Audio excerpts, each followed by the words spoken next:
Վերադարձ հայ հոգևոր երաժշտության ակունքներին։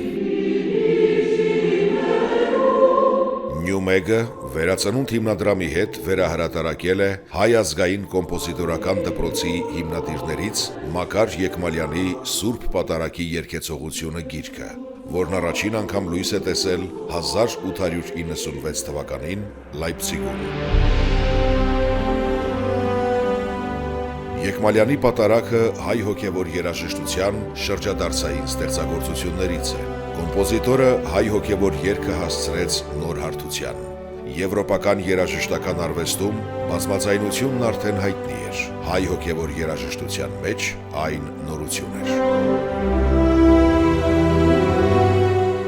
Եկմալյանի ստեղծագործությունը հայ եկեղեցու պատարագային երգասացությունների առաջին բազմաձայնված օրինակն է, որը Ղրիմյան հայրիկի հայրապետական տնօրինությամբ ընդունվել է հայ եկեղեցու պաշտամունքերգության մեջ եւ այսօր էլ հնչում է հայկական եկեղեցիներում։